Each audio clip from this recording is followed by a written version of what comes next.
और इस पोस्टर के प्रस्तुत होने के तुरंत बाद परमार्थ सेवा ट्रस्ट के सभी लोगों की ओर से 108 लोग संकल्प ले रहे हैं कि हम अपने जीवन में जब भी जरूरत पड़ेगी अंगों का दान करेंगे। ऐसे परमार्थ सेवा ट्रस्ट भरत भाई मांगमुखिया, विठल भाई आदि सभी का धन्यवाद करें। बहुत बहुत धन्यवाद। देवियों और सज्जनों, राष्ट्रीय स्वयं सेवक संघ 98 सालों से देश सेवा में समर्पित दुनिया का सबसे बड़ा स्वयंसेवी संगठन, जिस नाम से शायद ही कोई अपरिचित होगा। और वैसे ही राष्ट्रीय स्वयं सेवक संघ के वर्तमान सरसंघचालक माननीय मोहन जी भागवत को भी हम सब जानते ही हैं। नागपुर के पास चंद्रपुर के निवासी वेटरनरी साइंस में शिक्षा के बाद 1974 से अपना जीवन राष्ट्रीय स्वयंसेवक संघ के प्रचारक के रूप में देश को समर्पित किया। विभिन्न दायित्व का निर्वहन करते हुए 2000 से 2009 राष्ट्रीय स्वयंसेवक संघ के सर कार्यवाह तथा 2009 से राष्ट्रीय स्वयंसेवक संघ के सर संचालक के रूप में संघ के स्वयं सेवकों का तथा देश विदेश में बसने वाले हिंदू समाज का मार्गदर्शन कर रहे हैं। ऐसे परम सम्माननीय आदरणीय श्री मोहन जी भागवत से सादर अनुनय करते हैं, कृपया हम सबका मार्गदर्शन करें। आइए जोरदार तालियों से हम आमंत्रित करें आदरणीय श्री मोहन जी भागवत को। फिर से एक बार सभी डोनेट लाइव के ध्वज से स्वागत करें। डोनेट लाइव के ध्वज से पुनः एक बार स्वागत करें।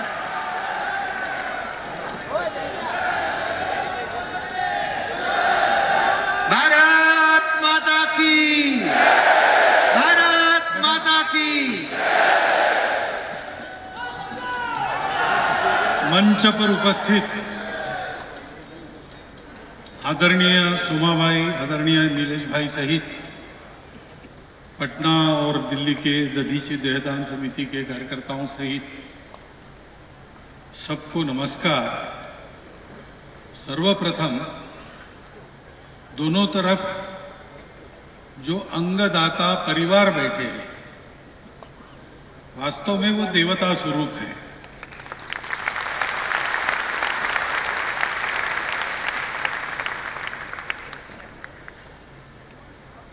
आज मुझे गणेश जी की मूर्ति दी गई, विघ्नहर्ता।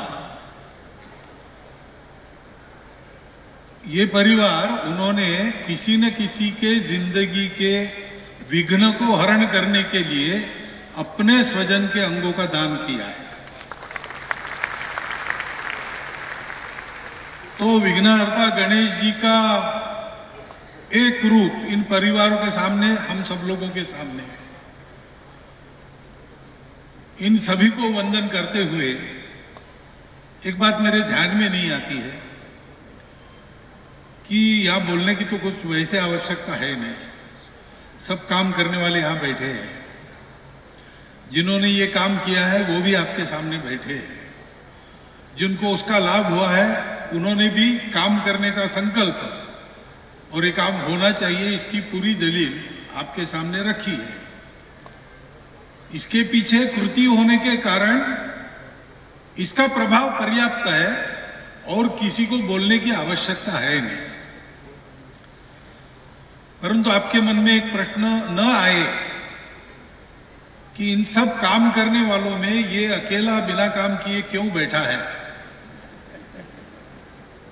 वो ऐसा प्रश्न आपके मन में न आए, इसलिए मुझे एक ही काम दिया था इस कार्यक्रम में बोलने का, वो मैं कर रहा हूं।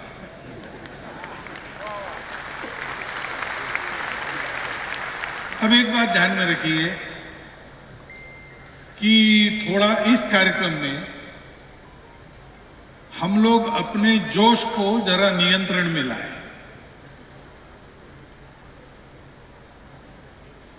ये काम होश में करने का काम है, सोच समझकर करने का काम है। दोनों की आवश्यकता रहती है, होश की और जोश की भी। स्वतंत्रता प्राप्ति के पहले हमको लड़ना था विदेशियों से, गुलामी से मुक्त होना था। वो तो ऐसे मानने वाले नहीं थे, तो जिसको जो मार्ग अच्छा लगा उस मार्ग से गुलामी के विरुद्ध संघर्ष हमारा चला। शस्त्र हाथ में लेकर क्रांतिकारों ने किया, चरखा हाथ में लेकर गांधी जी के नेतृत्व में समाज के करोड़ों लोगों ने किया। किसी ने समाज के सुधार के द्वारा उसको किया, लेकिन हर व्यक्ति उस समय स्वतंत्रता के लिए मैं क्या कर सकता हूं ये सोच के काम करता था, और काम लड़ने का था। इसलिए उस समय नारे लगे, वो नारे प्रसिद्ध हो गए। वंदे मातरम तो मंत्र स्वरूप बन गया, वो आज भी हमें प्रेरणा देता है। स्वतंत्रता के बाद अब दूसरा कोई है नहीं, हम ही हमारे लिए जिम्मेवार हैं। हम स्वतंत्र हैं, हम अपने मन से अपने देश को चलाते हैं। तो होश में जब सोचते हैं अब हमारे देश के भक्ति का स्वरूप क्या होगा, तो भगिनी निवेदिता का एक वाक्य याद आता है कि देशभक्ति की अभिव्यक्ति स्वतंत्र देश में नागरिक जीवन के रूप में प्रकट होती है। लड़ाई तो बंद हो गई, अब तो बनाना है, संवारना है। लेकिन किसको संवारना है? तो हमारा देश है, हम सबको संवारना है। स्वतंत्रता के बाद देश के सरकार पर अपनी जिम्मेवारी सौंप के हम शांत बैठे, ये तो उसे होगा भी नहीं और ये उचित भी नहीं, क्योंकि प्रजातंत्र है तो प्रजा देश को बनाएगी। तो देशभक्ति का स्वरूप क्या होता है? तो देश यानी क्या होता है जिसकी भक्ति करें? तो एक तो मातृभूमि है, उस मातृभूमि का एक एक कण हमारे लिए पवित्र है, उसको स्वतंत्र रखना, फलता फूलता रखना। इस देश का जल, जंगल, जानवर, ऐसा कहते हैं सामान्य भाषा में, बड़े लोगों की भाषा में, इस देश की बायोडायवर्सिटी, इस देश की प्राकृतिक संपदा, इसका संरक्षण, संवर्धन, ये दूसरा आयाम है। लेकिन सबसे महत्व का आयाम जिससे देश के स्वरूप का राष्ट्र में रूपांतरण होता है, वो है देश का जन, यानी हम सब लोग। ये जन ठीक चले। जन वैसे डिक्शनरी में देखा जाए तो जन यानी लोग हैं, तो कहीं भी भीड़ दिखी तो आप उसको जन कह सकते हैं क्या? नहीं, ये जन शब्द शास्त्रीय शब्द है। पीपल कौन है? कोई भी नहीं, लोग नहीं। तो जो आपस में जुड़े हैं, मातृभूमि के पुत्र के नाते आपस में जिनका भाईचारा है, भारत के हम सब लोग एक हृदय हो जाए, भारत जननी एक हृदय हो, ऐसा एक गीत है। ये देशभक्ति है। और अगर हम एक हृदय है तो किसी हृदय की पीड़ा हमारे हृदय में भी हमारे हृदय वीणा के तारों को झंकृत करेगी। तो स्वतंत्र देश में हमारे देशभक्ति का स्वरूप क्या है? नागरिक जीवन के नियम अनुशासन होते हैं, उनको पालन करना, ये एक बात है। किसी भी हालत में उनका उल्लंघन नहीं करना, हाथ में कानून लेना नहीं। ग्रीवंस हो, दुख हो, पीड़ा हो, तो भी प्रजातांत्रिक रास्ते हैं उसको व्यक्त करने के, उसको छोड़ के जाना नहीं। लेकिन दूसरा है कि सब नागरिक, सब जन अपने देश के, वो मेरा अपना है, इसलिए उसके सुख दुख में हमारी सहयोगिता, सहभागिता हो। और इसलिए अंगदान ये देशभक्ति का काम है, देशभक्ति का ही स्वरूप है। जिन लोगों का जीवन खराब होने वाला है क्योंकि उनका एक अंग बेकाम हो गया, मेरे पास है और अब मैंने उसका उपयोग कर लिया, अब मैं जिंदा नहीं हूं, नहीं रहने वाला हूं, तो मैं उसका दान क्यों ना करूं। बहुत कुछ हम इसमें बड़ा कुछ कर रहे, ऐसा नहीं, हमारा उपयोग करके हो गया, बताया ना, केवल मृत्योपरांत अंगदान इसी का काम है। तो मृत्यु के उपरांत भी शरीर अगर किसी के उपयोग में आ सकता है तो करना ही चाहिए। मनुष्य शरीर का उपयोग क्या है? मनुष्य शरीर का उपयोग सबके लिए जीना यही है, सबके लिए जीना और सबके लिए मरना, यही तो मनुष्य जीवन है। इस देश के लिए जीना, इस देश के लिए मरना।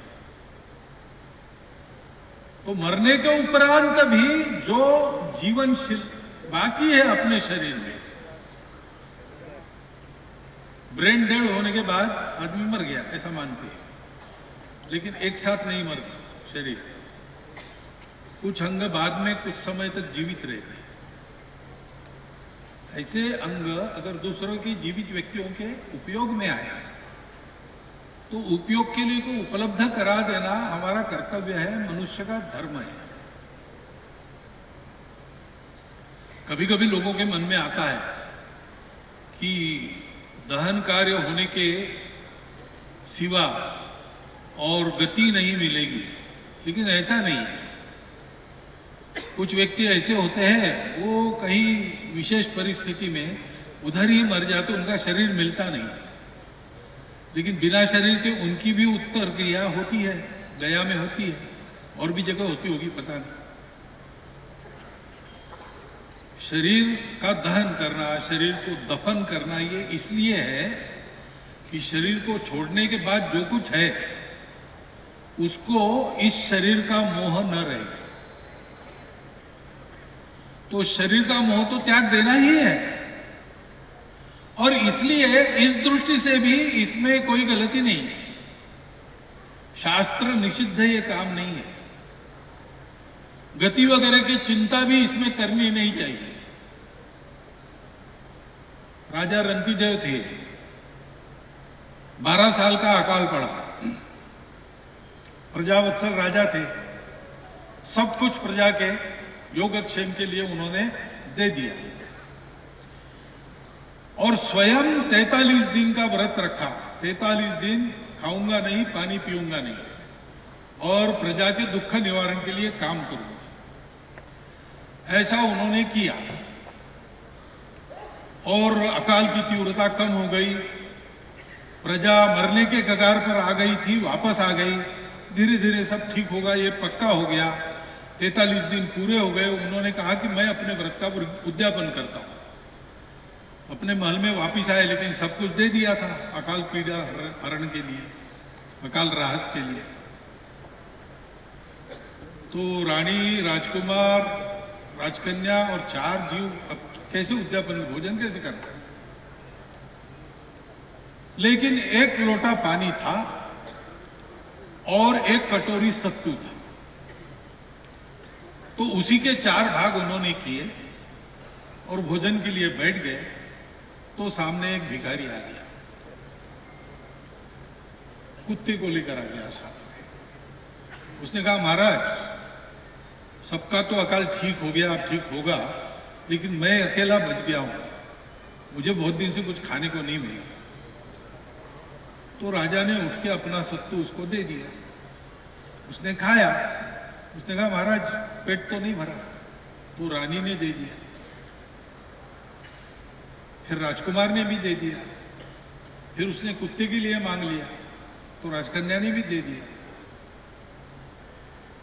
बाद में फिर उसने कहा प्यास लगी है, तो 3 कटोरी पानी वो पी गया और चौथी कटोरी राजकुमारी की कुत्ते को पिला दी। राजा की आंखों में आंसू आ गए। तो भिखारी उसको कहता है, भाई आपको दुख होता हो तो ये मुझे नहीं चाहिए, आपको दुख देके मुझे अपना दुख निवारण नहीं करना है। भले ही मैं भिखारी हूं, लेकिन मैं लोगों की पीड़ा मैं भी नहीं देख सकता, मैं भी मनुष्य हूं। राजा ने कहा, भले आदमी, तुमको देने के कारण मुझे नहीं बचा इसलिए दुख नहीं हो रहा है, अगर तुमने फिर से मांगा तो देने के लिए कुछ नहीं, इसलिए मैं रो रहा हूं।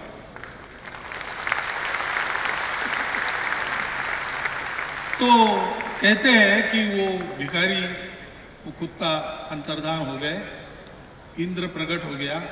उसने कहा कि तुम्हारी परीक्षा ले रहा था, तुमने इतना पुण्य किया है कि अब तुम चारों को मेरे साथ सदेह मुक्ति के लिए स्वर्ग चलना हो। होश होश होश होश, ये नारे देने की बात नहीं है। तो क्या हुआ, राजा रंतिदेव ने कहा मुझे मोक्ष भी नहीं चाहिए, इसलिए वो श्लोक प्रसिद्ध है, न त्वहम कामये राज्यम न स्वर्गम न अपुनर्भवन कामये दुख तप्तानाम प्राणिनाम आरती नाशनम। दुख से पीड़ित ऐसे लोगों का दुख दूर करना इतनी ही मेरी इच्छा है। हमारे देश में मानव जीवन के आदर्शों में राजा रंतिदेव जी का जीवन, और इसलिए मानव धर्म का पालन भी है। देशभक्ति तो है ही, मनुष्यता का जीवन ऐसा होता है। और इसलिए मैंने देवता स्वरूप कहा, ऐसे ही नहीं कहा, भाषण में अलंकार जोड़ने के लिए नहीं कहा। संतों की उक्ति है मराठी में, जे का रंजले गांजले त्यासी म्हणे जो आपुले, तोची साधू ओळखावा देव तेथेची जाणा। जो दुखित पीड़ित लोग हैं उनको अपना मान के उनकी सेवा करने वाले जो है वो साधुजन है। भगवान को वहीं पर उन्हीं में देखो। और ईश्वर को, नर को ईश्वर बनना है।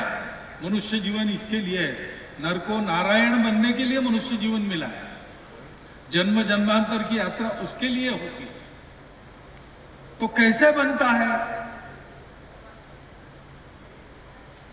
तो ये कहा है, न ही जन्मना, जन्म से नहीं बनता है, न ही प्रजया, खूब बड़ा परिवार करने से नहीं होता है, न कर्मणा, अच्छे अच्छे काम यानी कर्तृत्व, उससे नहीं होता है। त्यागेन एकेन अमृतत्व मानुष। आप जितना देंगे उतने बड़े बनेंगे, और सब कुछ दे देंगे तो भगवान बन जाएंगे। और ऐसे देते हैं कि जिससे देते हैं वो भी दे जाते हैं। यानी मैं दे रहा हूं, मैं देता हूं, मुझे देना है, तो इसमें जो मैं है वो है देने वाला, मैं दे रहा हूं, उस मैं को भी दे देते हैं। ऐसा जो दान होता है वो मनुष्य को भगवान बनाता है। यहां दधीची देहदान वाले हैं, दधीची ऋषि की कथा तो सबने सुनी है। तो त्यागमय जीवन के कारण वृत्रासुर जैसे अजिंक्य असुर का वध करने की ताकत उनके हड्डियों में थी, और देवों ने उसको मांग लिया। तो आनंद पूर्वक योगाग्नि में अपने देह को जलाकर हड्डियों से उन्होंने वज्र बनाने के लिए देवताओं को दान कर दिया। देवताओं को दान किया, लेकिन मैंने किया बताने के लिए वो भी नहीं रहे, उन्होंने मैं भी दे दिया। इसलिए त्याग का परम आदर्श तो दधीची है। पहले अंगदाता वो है, उन्होंने अपना गंग दान। ऐसा ये पवित्र कर्तव्य है, और ये देशभक्ति है। हमारे देश के लाखों करोड़ों लोगों को अंगों की प्रतीक्षा में इतनी यातनाएं सहनी पड़ती है, खर्चा होता है, खर्चा करने के बाद भी वेटिंग लिस्ट में रहना पड़ता है सालों तक। स्वतंत्र देश में अपने देश की आवश्यकता कोई इंग्लैंड अमेरिका पूरा करने वाला नहीं, वो हमको करनी है। हम इस पथ पर बढ़ चले हैं, एक एक कदम आगे डाल रहे हैं, हम अपनी आवश्यकताओं को पूरा करते करते दुनिया की आवश्यकताओं को भी पूरा कर रहे हैं आजकल।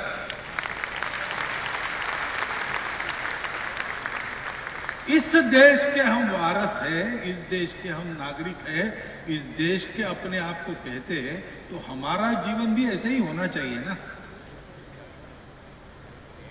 और इसलिए अंगदान का जो संकल्प आपने लिया वो भूल नहीं जाना। अपने घर में सबको बता के रखना आज क्या संकल्प लिया। अपने हमेशा जिनके पास आप जाते हैं ऐसे डॉक्टरों को बता के रखना। और सूरत में रहने वाले आप लोग हैं तो सूरत में ये काम चलाने वाले डोनेट लाइफ में बता के रखना। एक लिस्ट ऐसी भी बनी जो आज है, लेकिन जब नहीं रहेंगे तब जो अंग उपयोगी रहेंगे वो समाज के लिए उन्होंने पहले से दे दिए, रिजर्व कर लिए। उन अंगों को अपने जीवन के अंत तक ठीक रखना ये भी दायित्व अपना बनता है, क्योंकि ये संकल्प लेने के बाद अपना शरीर केवल अपना नहीं है, इसका जितना जीवन कार्य है उतना ये चला लेगा और बाद में समाज के लिए कुछ छोड़ेगा, ऐसा उसको फिट रखना ये भी अपना काम है। एक अंगदान के पीछे इतना सारा होता है, अपना जीवन शारीरिक बौद्धिक मानसिक शक्तियों से युक्त जीवन बनाना, ऐसे ही होता है। भगवान की पूजा जब होती है तब अनुपयोगी वस्तुओं से नहीं होती है, बहुत सुंदर रीति से तैयार किया जाता है, ताजे फूल तोड़े जाते हैं, प्रसाद बहुत अच्छी तरह बनाया जाता है और ऐसा बना बनाया उत्कृष्ट भगवान की पूजा में लगता है।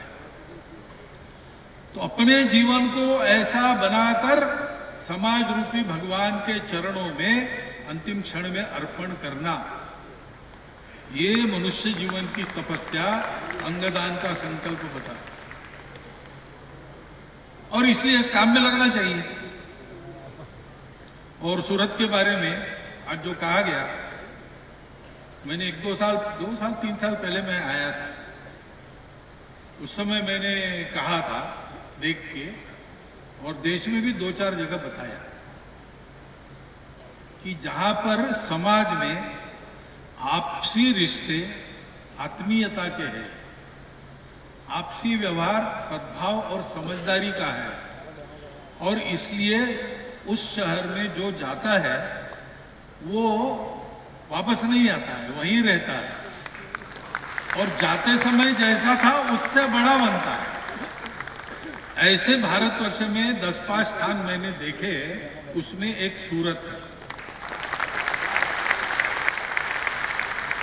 पहले हम सुनते थे सूरत से सीरत बड़ी, सूरत बिन पंख उड़ जाए।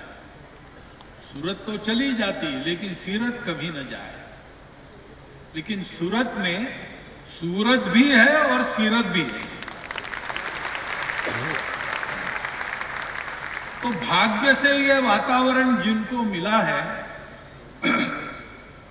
उनको उसका पूरा उपयोग करना चाहिए अपने जीवन को ठीक बनाने के लिए, समाज के जीवन को ठीक बनाने के लिए। जैसे आपने स्वच्छता के मामले में अपना महानगर ला लिया दूसरे नंबर पर, वैसे सभी मामलों में हम पहले नंबर पर जाएं। हमारे लिए सब अनुकूलता है, यहाँ संवेदनशील लोग हैं, यहाँ ऐसे अनेक काम चलते हैं, वहां के हम हैं नगरवासी। तो हमारा ये काम बनता है कि सारे देश के सामने इस सब कार्य के लिए एक उदाहरण स्वरूप हमारा शहर बने, और वो बनेगा क्योंकि ये नागरिकों के पहल से ये काम शुरू हुआ है,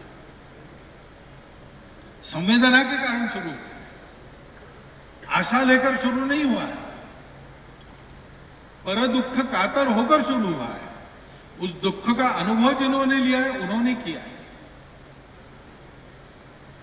तो ऐसे जब काम शुरू होता है और समाज के इतने लोग जुड़े, अंगदाता परिवार है, इतने सारे डॉक्टर लोग काम कर रहे हैं मन से, अनेक प्रकार की बातें करनी पड़ती है। प्रशासन भी कितने बातों में जुड़ गया है, जल्दी से जल्दी अब एक जगह से दूसरी जगह पहुंचाया जाए। ग्रीन कॉरिडोर, सबसे अधिक ग्रीन कॉरिडोर यहाँ बनी, वायु मार्ग से, स्थल मार्ग से।